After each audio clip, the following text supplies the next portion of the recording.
Our mission objectives today are to contextualize security as a practice, share lessons learned from common pitfalls, and establish a common framework. Basically, just kind of go through this process, distinguishing security as a practice and not a target, using a story. That story is based around StarCraft II, loosely. It's very embellished, and it's the story of me learning StarCraft II using security lessons.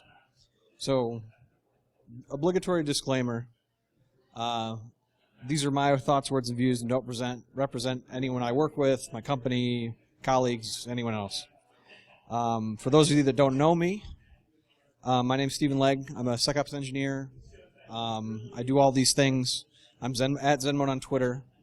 I'm a developer on the PoshTech project, specifically with the host hardening and CIS benchmark utilities. So check out PoshTech. I know guys just spoke, also plugged it. It's really good, really great project. And then on the weekends, I'm a part-time mech pilot. Now I know what you're thinking.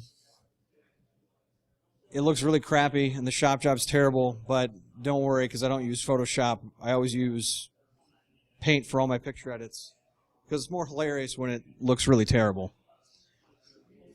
Notice that nowhere in any of these slides or my words does it say this. I'm not MLG Pro StarCraft II player. I'm not great at it. It's just all for theatrical effect and enjoyment. So we will not be looking at clicks per second, kill zones, optimizing attack paths, doing any John Maddening on any screenshots or anything like that. We will have some fun talking about relevant things. We'll throw in a little bit of humor. We're going to learn how to stay on top of security in practice and some very basic and easy to do things, regardless of your skill level, and laugh at my really poorly translated gaming analogies. Now keep in mind the tactics I'm talking about here are not exclusive. They're just simple, easy to do steps, and they can be picked up by anyone who might be responsible for the security of a network, whether there are operations, developer, security personnel. So when I first started learning StarCraft II, the first thing that I figured out I needed to do was learn a build order. It's really like a blueprint, a framework, or an overall guideline, but it doesn't really have everything you need to be successful. It's got like the basic stuff. You know what to build in what quantities. And then you realize you don't have everything you need just having that build order, which may lead you to make mistakes like this. For those of you that haven't played StarCraft or don't know, that's bad. So, using a build order, you can go through, you might understand some of the things to do, you might even make the right choices in certain places. But then something bad happens. And that something bad might look like this. Might look like this. You get the idea. But then you're all like, bro, when compliance standards are met, our governance overlords deem us unbreakable. And then a little bit of time goes on. And then you get a little bit more crazy. And you say, I'm not saying we were breached and didn't notice. But we were breached and didn't notice. And then you say, ancient vulnerabilities, bro. That's what got us. And despite all of that happening, you still do things a little bit off. You have a build order, you have a strategy, but it really doesn't give you what the spirit of those things are looking for. And even though you still get some of those things right, it's not going to protect you against a breach because, like compliance, a build order is an incomplete strategy. It doesn't tell you exactly where or how to apply everything. It gives you some general guidelines on how to do it. Compliance does not equal security, as I'm sure many of you know, but I love to highlight that. So, in short, don't be the little giblets or dust. Don't don't approach it that way. But the question that begs is, okay, so if I'm not doing it that way, if I'm not relying on compliance to tell me how to start or put together my security program, how can I? Well, in my career, the thing that I came upon when I was asking that question was the SANS 20 critical controls. Now, I'll show you the list of those controls here. We're not going to go into great detail about them, but what I'll say is that many of the things that we're going to talk about today will speak mostly to the controls found in item 3.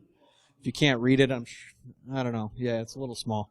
That's secure configurations and monitoring for configuration changes and other things like that.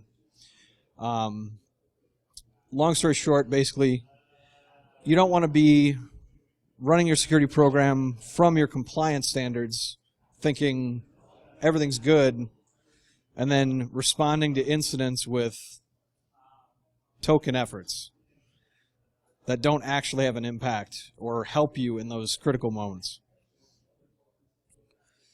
Really, what SANS did for me was help me make the right choices from the get-go. It kind of gave me a bigger, wider spectrum understanding of what objectives I really needed to be hitting and focusing on. And I made sure that I didn't apply security to the infrastructure after it's in place.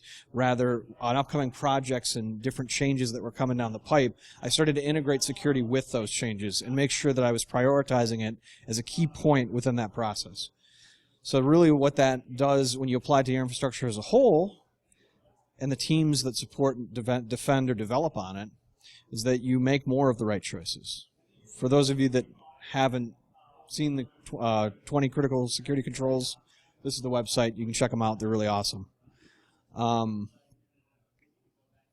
So thinking about that, really, we need to look at how we actually achieve that. It's all well and good to say it. So going back to StarCraft 2, I thought, man, I have no idea what any of this stuff does. I can't use any of it effectively or defend it effectively if I don't really dig deeper. And really, if we compare that to how we approach our security programs, what that means is we need to have a good understanding of what our resources are doing and what normal looks like. Now, a lot of sysadmins, a lot of folks that work in various departments and different IT functions will say, bro, I know I've got these servers. I know they do these things. They have these roles installed. And I can tell you, I've seen so many talented, really bright technical folks fall into that way of thinking without actually having data points to back it up. They might be able to pull a report here or there. They might have a management platform that gives some high-level stuff, but they don't really have a way that they can compare it on an ongoing basis. So that led me to want to collect all the things so that I knew what was going on and I could actually examine those data points and know when there was a change. So going back to StarCraft 2, and this is where the analogy breaks down a little bit, so bear with me. But we're going to send unit commands. I mean, what do you do when you don't know what something does? You play with it, you look at it, you mess around with it, you read the documentation.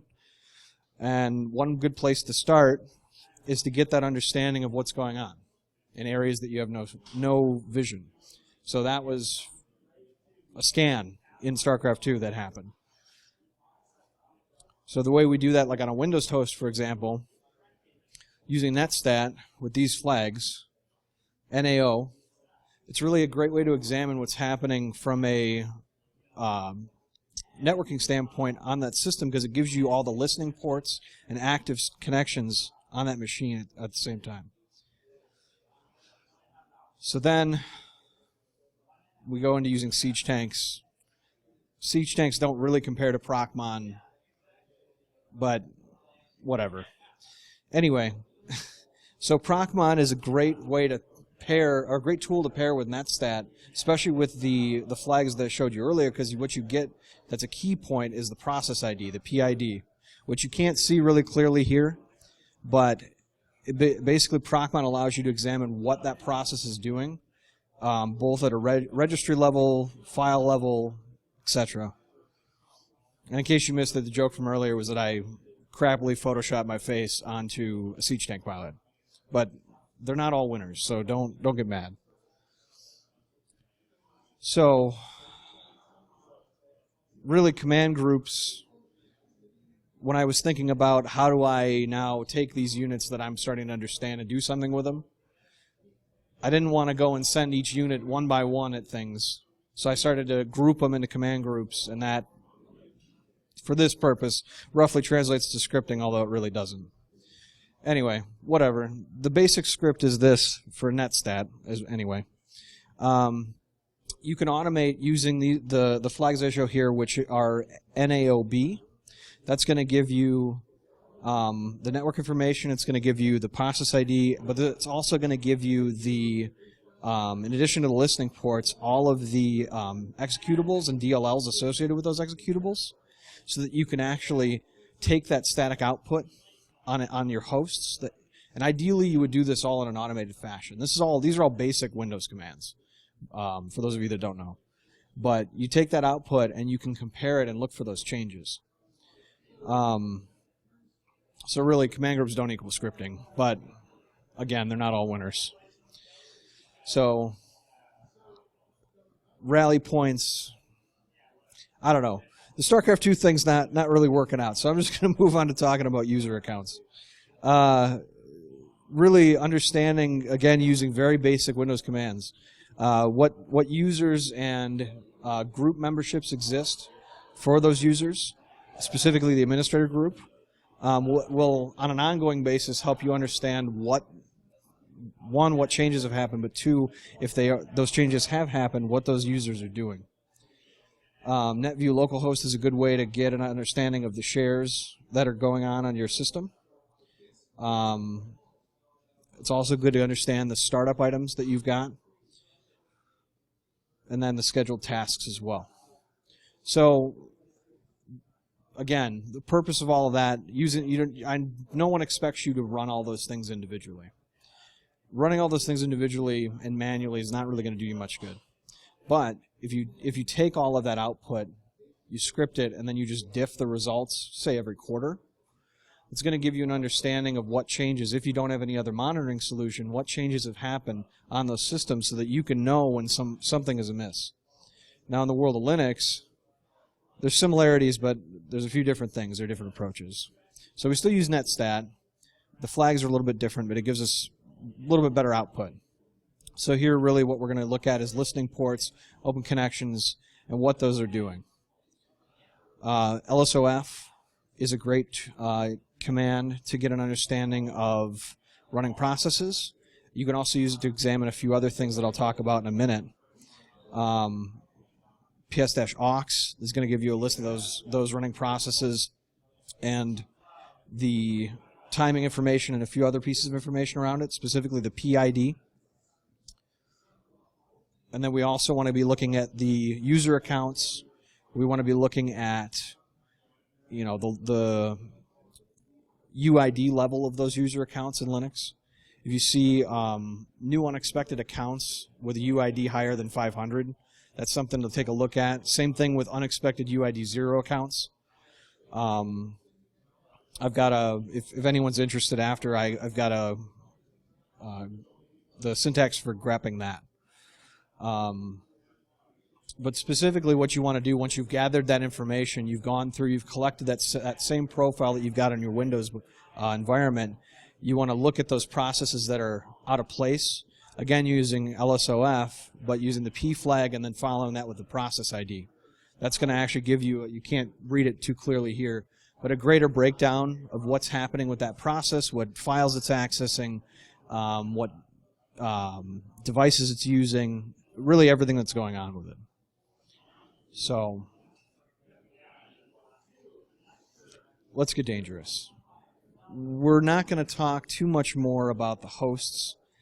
Again, the point that I would leave you with on those is that you really that's a good way to get a baseline of what behavior is normal on your hosts and understand exactly what they're doing.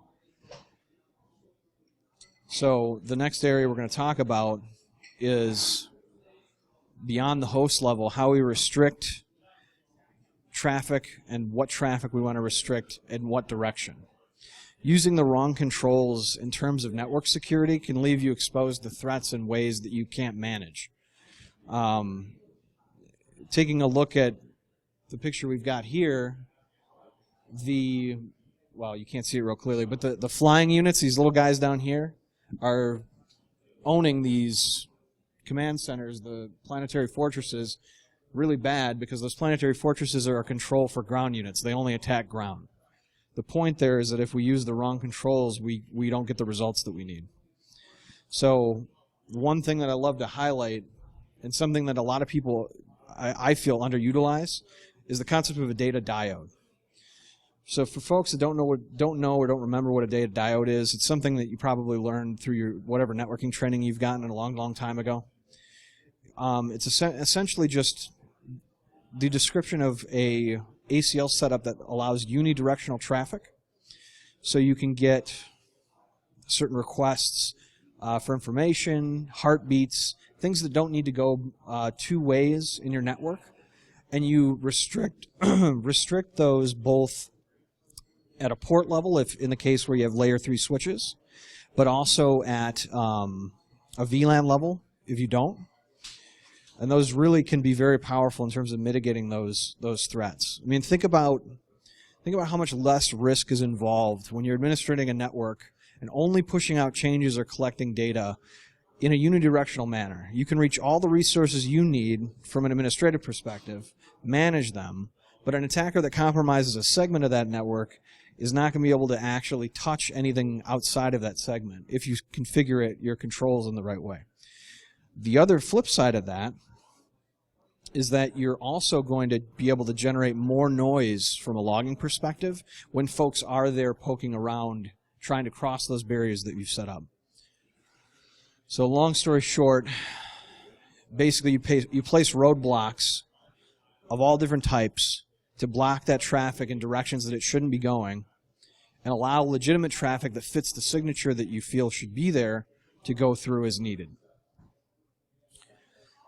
Another networking technique or networking concept that a lot of places don't utilize very well or really at all is the concept of host isolation. For those of you that don't know, host isolation very simply just means that one hosts that are connected to a medium, like a switch, for example, can't talk to other hosts attached to that switch, or in some cases, hosts outside of that, aside from whatever is specifically allowed. Really, again, this gives you the opportunity to subdivide your network, gives you the opportunity to create more data points for yourself so that you know when things are going on and you can monitor for that and react to it. So as a bigger example, if I'm allowing port 3389 and 80 traffic from the billing accounting department, which is that bottom left, to the data center, which is the top left, but I'm not allowing it to the public outreach counseling HR department, which may have HIPAA data, it may have other things that would be valuable to an attacker. I can alert on any packets dropped on the switch between them at the point when they're attempting to traverse that barrier. So that could be disallowed ports, could be VLANs. It depends on how you set it up, but the unifying theory is that by doing that, you get that intelligence before really it's too late to react. Again, for doing this with ports specifically, typically switches, even small business switches, need to have layer 3 switching capabilities. But something to consider when you're doing this is that you don't want to put unnecessary controls in place to block activity that doesn't need to be blocked or monitored. So if we don't put the right controls in place, they'll be as useless as these turrets and bunkers sitting in a field. So where does that leave us? What pace do we begin this at? If we've never done this before, or we haven't tried to address these things, how do we begin to roll this out? Well, one place, again, we start with using the SANS 20 to create a program plan. We want to automate those things. If you're in the Windows world, it might be these tools, System Center Configuration Manager. You could use PowerShell. You could use, simple Windows scripting, whatever you're comfortable with. But ultimately, what you want to do is make sure that your approach is giving you the comfort that you need to go and address those challenges and not bite off too much early on. Because data that you gather that you can't do anything with is not going to put you in any better position. On the Linux side, obviously you can use Puppet, you can use Python, you could use any number of different things. I'm not going to list them all. But the basic concept is the same. We want to get those data points. We want to start with things we can manage. Then we expand it out over time so that we end up making more happy faces. We can react to attackers. We can get the data we need. And we can make Mr. Smiley happy. So really what I like to tell people that haven't dove into this too deep or may not have all the technical skills necessary, whether you're a developer or ops engineer or whatever, be kind to yourself and don't put too much stress on trying to do all this out the door. And certainly there's more than this than you can do, but this is a good place to start. So start small. Begin with one measure that you're comfortable with and a distribution method you're comfortable with, and then build on that, each quarter until you get it to where you want to go. Because the idea is that we stop those slip-ups and poor decisions to get the results that we need to closely monitor that state on an ongoing basis and create intelligence for ourselves and our environment. So what are we left with? Really, you want to focus. If you don't have a SIM, you don't have other controls, you don't have other ways to monitor your network, focus on your hosts and your network layer as two great places to both control and monitor your security program and your environment. Roll out controls as you're able to. Build on those controls over time as it's comfortable. And don't feel bad if you don't get everything in the first pass. Really just pace yourself and work on the items that you think will give you the most bang for your buck on a timeline that makes sense to you. And don't put the wrong foot forward. If you are not comfortable in Linux, don't go try to create Puppet instances or other scripts that you can't manage or data that you don't know what to do with.